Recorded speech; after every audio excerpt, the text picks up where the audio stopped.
Hi friends, good evening. இன்றைக்கி யாரை பற்றி பேச போகிறோம் தெரியுமா?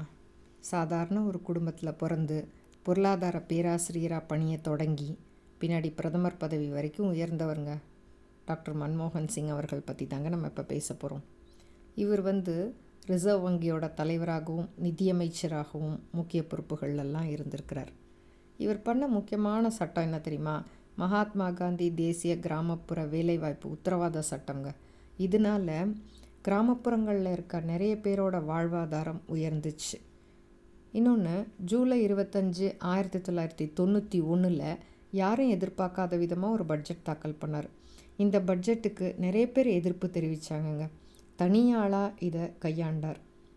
இதனால் நம்ம இந்திய பொருளாதாரம் திவாலாகாமல் காப்பாற்றப்பட்டுச்சு. இதனாலே இவரை பொருளாதார சிற்பி அப்படின்னு சொல்லலாங்க. இவர் ரொம்ப பொறுமைசாலி, நேர்மையானவர். நாட்டில் உயர்மட்ட பதவி வகித்த முதல் சீக்கியர் இவர் தான். இவர் பண்ணது நிறைய நல்லது பண்ணியிருக்காரு. இருந்தாலும் ஒரு 4-5 மட்டும் சொல்கிறேன். 100 நாள் வேலைவாய்ப்பு, கிராமப்புறங்களில் சுகாதாரத்தை மேம்படுத்தியது, தகவல் உரிமை அறியும் சட்டம், இது மாதிரி நல்லதாக நிறையா கொண்டு வந்திருக்காருங்க.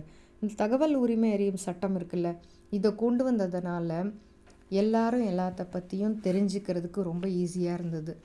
ஒரு பாமரன் கூட இன்றைக்கி என்ன நாட்டில் நடக்குது அப்படின்றத நல்லா தெரிஞ்சுக்க முடிஞ்சிச்சிங்க. இது ஒரு சூப்பரானதுன்னு தான் நம்ம சொல்லணும். இவர் அதிகம் பேச மாட்டார். அதனால் இவர் சோனியா சொன்னால் தலையாட்டுற பொம்மை அப்படின்னு நிறைய பேர் கிண்டல் பண்ணுறாங்க. ஆனால் இவர் பொம்மையெல்லாம் இல்லைங்க, சூப்பரான ஆளுங்க. எப்போவுமே அதிகம் பேசாமல் இருக்கிறவங்க ரொம்ப புத்திசாலியாக இருப்பாங்க அப்படின்னு தான் நம்ம சொல்லணும்.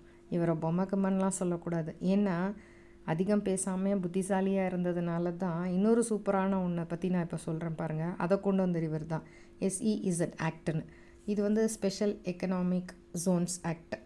இந்த ஆக்ட் மூலமாக ஃபாரின் இன்வெஸ்ட்மெண்ட்டை நிறைய கொண்டு வந்து நம்ம நாட்டுக்குள்ளே நுழைய வச்சு நம்ம இந்திய பொருளாதாரத்தை உயர்த்தி நிறைய பேருக்கு வேலைவாய்ப்பு கிடச்சிது. இப்போ எல்லோரும் பார்த்திங்கன்னா, நான் ஐடி இண்டஸ்ட்ரியில் ஒர்க் பண்ணுறேன், நான் சாஃப்ட்வேர் இன்ஜினியர், ஐடி இன்ஜினியர் அப்படின்னு சொல்லிக்கிறாங்க. இதுக்கெல்லாம் காரணம் இவர் தாங்க.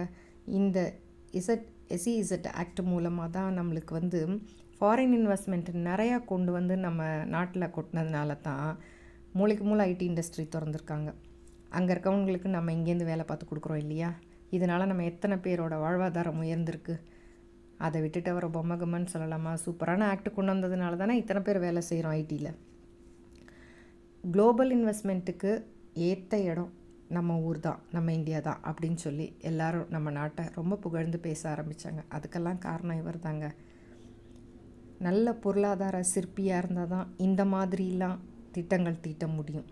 இவரை சாதாரணமாக பொம்மை அப்படின்னு எல்லாரும் சொல்கிறாங்க. அப்படி கிடையாதுங்க. பிறப்பு ஒரு சம்பவமாக இருக்கணும், இறப்பு ஒரு சாதனையாக இருக்கணும் அப்படின்னு டாக்டர் அப்துல் கலாம் ஐயா அவர்கள் சொல்லியிருக்காங்கல்ல. அந்த மாதிரி இவரோட பிறப்பு வேணால் ஒரு சம்பவமாக இருந்திருக்கலாம். இவரோட இறப்பு ஒரு சாதனை தான். இன்றைக்கும் ஐடி இண்டஸ்ட்ரி இருக்க வரைக்கும் நம்ம இவரை பற்றி பேசுவோம். ஏன்னா இவ்வளோ கொண்டு வந்திருக்கிறார்ல. நல்லா யோசிச்சு பாருங்கள். ஒரு சின்ன இது செஞ்சு எல்லாரையும், சின்னதோ பெருசோ நம்ம செஞ்சு எல்லாரையும் நம்மளை பற்றி பேச வைக்கணுங்க. அதுதான் சூப்பர் இல்லையா? இவரை பற்றி நம்ம வாழ்நாள் பூரா பேசிக்கிட்டே இருக்கலாம் இல்லையா? அவ்வளோ உயர்ந்த மனிதர். நம்மளாலையும் முடிஞ்சால் நல்லது செய்வோம் இல்லையா? எல்லாருக்கும் பிடிச்சிருந்தா லைக் பண்ணுங்கள், ஷேர் பண்ணுங்கள், சப்ஸ்கிரைப் பண்ணுங்கள். அன்புடன் சாய்.